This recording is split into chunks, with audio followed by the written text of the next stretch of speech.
Hello students, welcome to your computer class.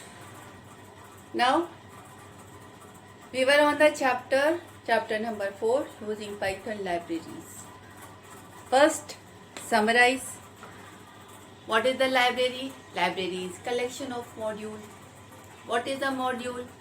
Module is a file, or you can say module is a collection of classes, functions, constant, variables, collection.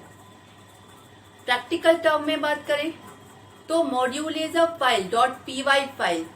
आप जब module बनाते हैं तो उस module का नाम module name .py उस file का नाम होगा.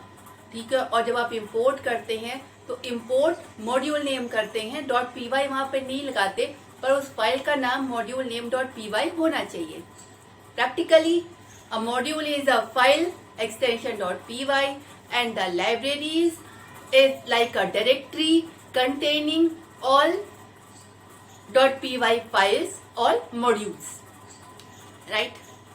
Now, I'd ask the question, how to import a module? देखिए, import module करने की जरूरत क्यों? आपका मॉड्यूल क्या है? Collection of functions, classes, variables, constant. ठीक है. अब आपको किसी और प्रोग्राम में मैंने आप लोगों को प्रैक्टिकली डेमोस्ट्रेट भी किया. एक मॉड्यूल बनाया था हैविंग 4 फंक्शन. दूसरी फाइल में मॉड्यूल को इंपोर्ट किया था और उस मॉड्यूल में जितने फंक्शन है सबको कॉल किया था. अब आपका क्वेश्चन कि एक मॉड्यूल आपका बना हुआ है, उसमें जितने भी फंक्शन, जितनी भी चीजें होनी चाहिए सब हैं. अब आपको उस मॉड्यूल को यूज करना है.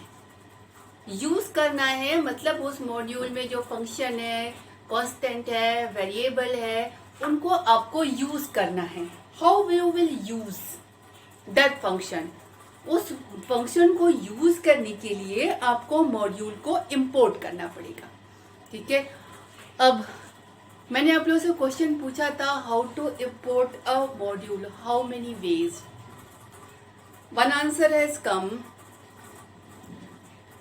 But the answer is like that.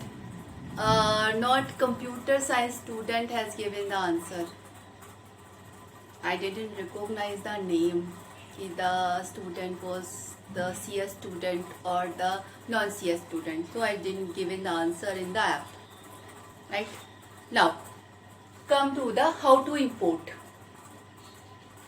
आपका मान लीजिए एक मॉड्यूल है जिसमें आपने 4 फंक्शन बनाए हैं, सेम जैसे हम लोगों ने प्रैक्टिकल में मैंने लिया था. ठीक है. अब आपको उन फंक्शन को यूज करना है. यूज करने के लिए आपको मॉड्यूल को इंपोर्ट करना है. ठीक है. इंपोर्ट आप 2 तरीके से कर सकते हैं. पहला, पूरा का पूरा मॉड्यूल इंपोर्ट कीजिए. Import module name.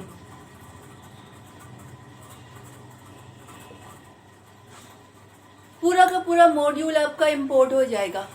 ठीक है. पूरा मॉड्यूल इंपोर्ट होने का मतलब मॉड्यूल में जितने भी फंक्शन हैं, जितनी भी क्लासेस हैं, जितने वेरिएबल, जितने कांस्टेंट, सब का सब आपके पास आ गया. सब का सब आपके पास अवेलेबल हो गया. You can call any function, you can use any constant. Right. दूसरा तरीका, from module name import function name. अब यहां पर from module name import function name means आप उस पर्टिकुलर मॉड्यूल का ये वाला फंक्शन ही इंपोर्ट कर रहे हैं. अब यहाँ पर आप कॉमा कॉमा कॉमा करके एक से ज्यादा फंक्शन लिख सकते हैं, चाहे जितने लिख सकते हैं. ठीक है. मतलब ये बाउंडेशन नहीं है कि अगर आप नीचे वाला यूज कर रहे हैं तो केवल एक ही फंक्शन को आप इंपोर्ट कर पाएंगे. You can call any number of function available in the module. ठीक है. अब ऐसे भी लिख सकते हो, from module name import star. मतलब उस पर्टिकुलर मॉड्यूल के सारी चीजें मतलब सारे फंक्शन, सारी क्लासेस, सारे वेरिएबल, कांस्टेंट, जो कुछ भी है उस मॉड्यूल में सब का सब आपने इंपोर्ट कर लिया। अब यहाँ भी तो हम यही कर रहे हैं, उस मॉड्यूल के सारे फंक्शन, सारे वेरिएबल, सारी क्लासेस सब यहाँ पर अगर हमने सिर्फ मॉड्यूल का नाम लिया तो भी सारे के सारे इंपोर्ट हो गए। और यहाँ पर अगर आपने लिखा from module name import star तो भी इस पर्टिकुलर मॉड्यूल की सारी चीजें इंपोर्ट हो गई। तो फिर इसमें और इसमें अंतर क्या हुआ? अब आते हैं इसमें और इसमें अंतर पे। अगर आप ऐसे इंपोर्ट करते हैं तो इस मॉड्यूल के अंदर के किसी भी फंक्शन को यूज करने के लिए आपको module name dot function name लिखना पड़ेगा। जस्ट एग्जाम्पल, हमारा मान लीजिए M1 नाम का मॉड्यूल है जिसमें F1, F2 और F3 नाम के 3 फंक्शंस हैं। ठीक है, अगर आपने किया import M1 means you are importing the module M1 which is importing all the functions। ठीक है, तो आपको F1 यानी फंक्शन 1 को कॉल करना है तो आप ऐसे कॉल करेंगे M1.F1 means you are calling the function F1 of the module M1, right? अगर आपने किया इस तरीके से from module M1 import star, same चीज यहाँ भी सारे फंक्शन इंपोर्ट हो गए हैं और यहाँ पे अगर स्टार लगाया है तो सारे के सारे फंक्शन इंपोर्ट हो गए हैं। ठीक है, अब यहाँ पर जो फंक्शन इंपोर्ट हुए हैं, कौन से फंक्शन इंपोर्ट हुए हैं? तीनों इंपोर्ट हुए हैं। किसी भी फंक्शन को यूज करने के लिए आप जस्ट फंक्शन का नाम लिखेंगे, the function is called. You need not to write the module name. You have to write the function name only. Difference समझ में आ रहा है? अब सवाल ये है कि ये डिफरेंस हुआ कैसे? मीन्स इसमें मॉड्यूल नेम की जरूरत क्यों पड़ रही है और इसमें मॉड्यूल नेम की जरूरत क्यों नहीं पड़ रही है? ठीक है, अब इस चीज को समझाने के लिए आपको एक टर्म समझना पड़ेगा, that is the name space.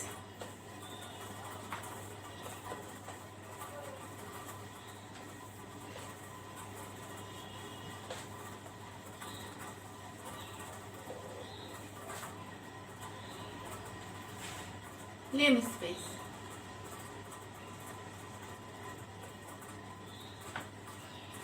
Name space आपके वर्क एरिया का नाम होता है।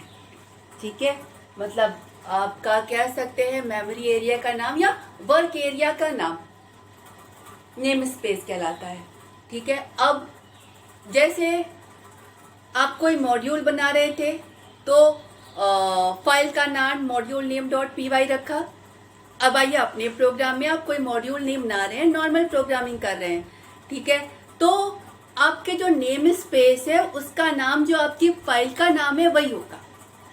अब अगर आप you are not making any module, आप अपने एरिया में काम कर रहे हैं, आप अपनी प्रोग्राम बना रहे हैं, मान लीजिए आप क्या बना रहे हैं, स्ट्रिंग का काम कर रहे हैं, string1.py आपके इस फाइल में स्ट्रिंग का कोई भी काम कर रहे हैं या लिस्ट वर्क या सिंपल सॉर्टिंग का प्रोग्राम बना रहे हैं। ठीक है, सॉर्ट, आप इस सॉर्ट के प्रोग्राम में देखिए, जब तक आपने मॉड्यूल नहीं पढ़ा था तब तक तो नॉर्मल आप फंक्शन बना रहे थे और अपने प्रोग्राम में फंक्शन को कॉल कर रहे थे। ठीक है, तो आपने इस सॉर्ट के प्रोग्राम में पहला फंक्शन बनाया S1 नाम का, दूसरा बनाया S2 नाम का और अपने प्रोग्राम के मेन एरिया में आप कॉल कर रहे हैं। अब यहाँ पर देखिए, आप अगर अपनी ही वर्क एरिया में हैं तो आपके वर्क एरिया में जो आपके फंक्शन हैं उनको कॉल करने के लिए किसी मॉड्यूल नेम की जरूरत नहीं पड़ती। ठीक है, आपके इस प्रोग्राम का नाम sort.py है, यानी आपके नेम स्पेस का नाम, यानी वो वर्क एरिया जिसमें आप काम कर रहे हैं उसका नाम सॉर्ट है।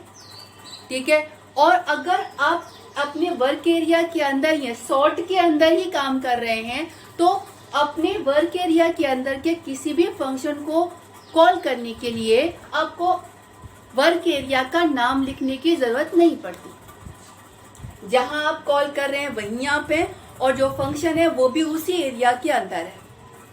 यानी जिस वर्क एरिया में काम कर रहे हैं इसको बोलते हैं नेम स्पेस। जिस वर्क एरिया में काम कर रहे हैं वो है सॉर्ट। उस वर्क एरिया के अंदर आपके जितने भी फंक्शन है वो सारे के सारे हैं और आप कॉल भी वहीं पे कर रहे हैं।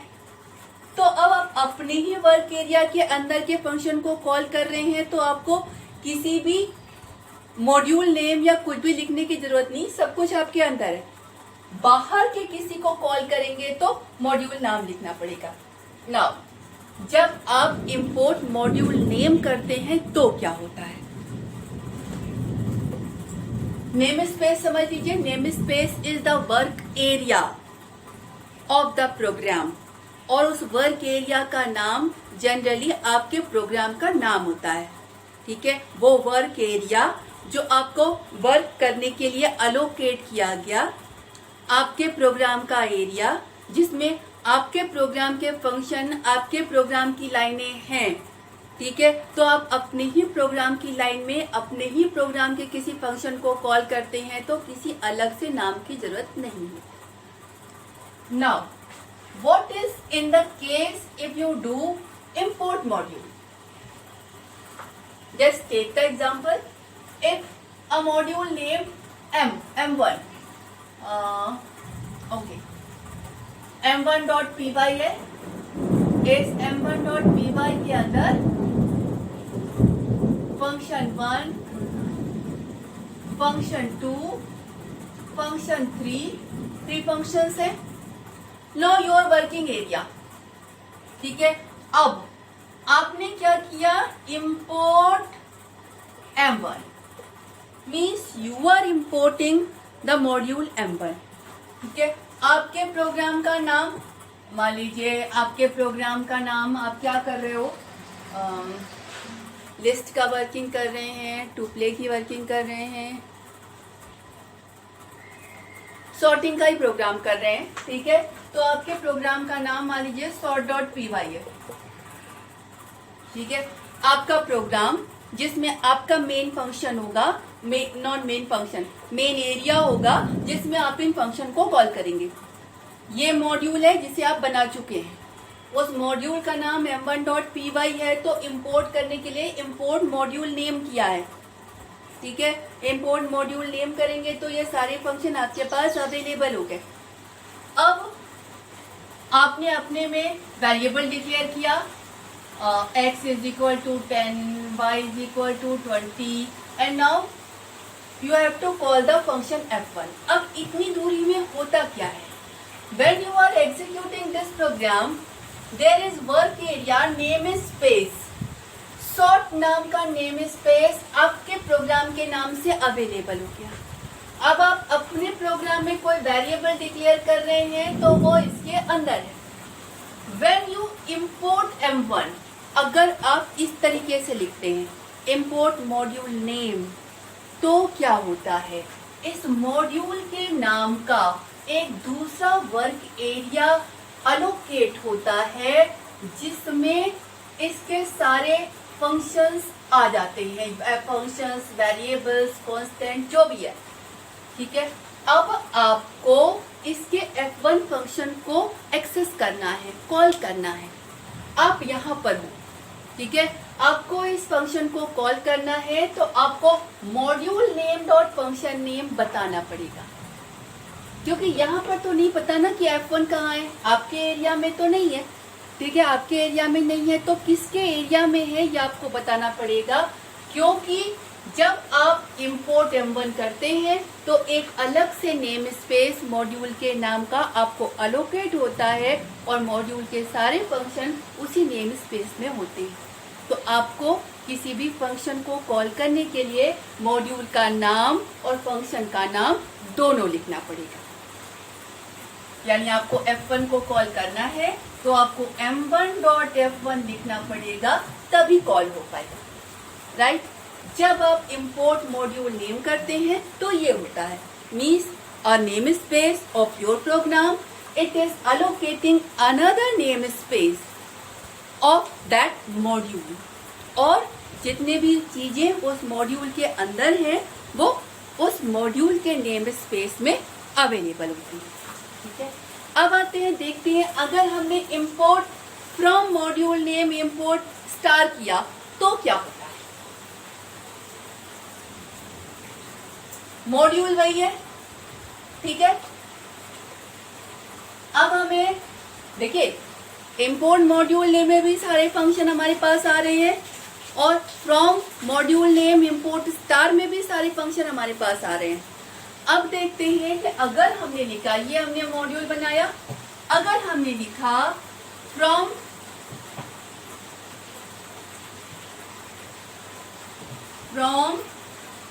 मॉड्यूल नेम इंपोर्ट स्टार, ठीक है। उसके बाद हमने x is equal to 10, y is equal to 20 किया, और अब हमें F1 को कॉल करना है। अगर हमने ऐसे लिखा तो क्या होगा, ठीक है। देखिए when you are executing a program, आपके प्रोग्राम के नाम से एक नेम स्पेस अलोकेट होती है, समझ लीजिए एक मेमोरी एरिया अलोकेट होता है, ठीक है। और आपका जो भी आपने वेरिएबल कांस्टेंट डिक्लेयर किया वो आपके मेमोरी एरिया में आएगा। अगर आपने फ्रॉम मॉड्यूल इंपोर्ट स्टार किया तो क्या होगा, उस मेमोरी उस मॉड्यूल की सारी चीजें आपके वर्क एरिया में आ जाएंगी, यानी ये तीनों ही फंक्शन अब आपके वर्क एरिया यानी आपके नेम स्पेस में आ गए। All the three functions are now in your work area, ठीक है। अब आप अपने वर्क एरिया में हो, ये सारी चीजें भी आपके वर्क एरिया में है, तो किसी को भी कॉल करने के लिए आप सीधा उस फंक्शन का नाम, कांस्टेंट का नाम डायरेक्टली लिखेंगे। You can call the function because the function is available in your work area.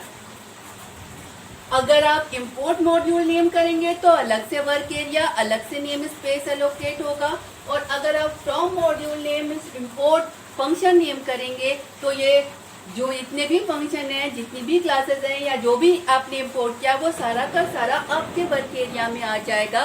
तो अब इन्हें कॉल करने के लिए किसी मॉड्यूल नेम की जरूरत नहीं है, you can call them directly, right. Now, which one is better one? Which one is better one?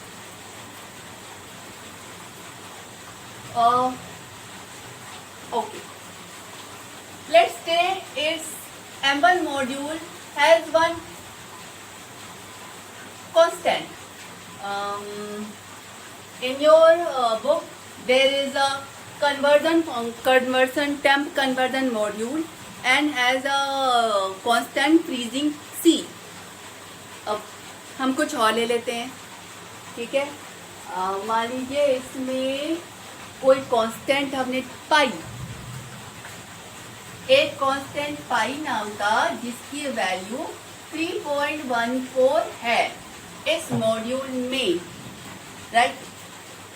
अब अगर मैं यहाँ पे दिखा रही हूँ कि अगर आप ऐसा करें तो प्रॉब्लम कहाँ पर आएगी, ये आपका कहाँ पर प्रॉब्लमेटिक है, ये है। आपने ये किया तो सारे फंक्शन और सारे कांस्टेंट आपके पास आ गए, ठीक है। Means you can access them directly, आपके वर्क एरिया में आ गए। आपने अपने वर्क एरिया में पाई इज इक्वल टू 0 नाम का एक और वेरिएबल डिक्लेयर किया।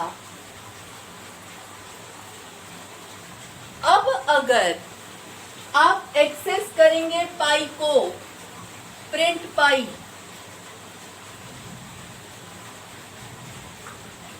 You will it will print 0। क्यों? क्योंकि अगर हम देखें तो आपके यहाँ पर पाई, 2 पाई है। एक जो मॉड्यूल M1 से आया है, तीनों चीजें आई हैं, और एक जो आपने डिक्लेयर किया है। तो लोकल वाला ग्लोबल को ओवरराइड कर देता है। मीन्स अगर आप ऐसे कॉल करेंगे, मीन्स सारे फंक्शन आपके वर्क एरिया में आ गए, ठीक है। अगर आपने अननोइंगली किसी ऐसे वेरिएबल को डिक्लेयर किया जो आपके मॉड्यूल में ऑलरेडी था, तो आपका वाला मॉड्यूल वाले को ओवरराइड कर देगा। Means now you can't access the value of this one, क्योंकि आपने डिक्लेयर किया और आपके वाले ने इसके वाले को, 2 हो गए यहाँ पे, एक जो वहां से आया है, एक जो आपने डिक्लेयर किया है, तो ये लोकल वाला ग्लोबल वाले को ओवरराइड कर देगा, ठीक है। अगर आप ये लाइन नहीं लिखेंगे, कमेंट बना दिया print pi, it will print 3.14, और अगर आपने ये लिखा means you are declaring a local one, means now it will become the 0। तो बेटर ये होता है कि आप अननोइंगली अपने मॉड्यूल के, आपको लगभग ये तो नहीं पता हो कि you are calling the module, ठीक है। तो मॉड्यूल में बहुत सारी चीजें हो सकती हैं। हो सकता है आप अपने प्रोग्राम में उनके किसी फंक्शन को या कांस्टेंट को ओवरराइड कर दें। तो बेटर कि आप इंपोर्ट मॉड्यूल नेम कीजिए। इंपोर्ट मॉड्यूल नेम करने पे क्या होगा कि अगर आपने इंपोर्ट किया तो अलग से name space, now you have 2 पाई। अगर आपने किया इंपोर्ट M1,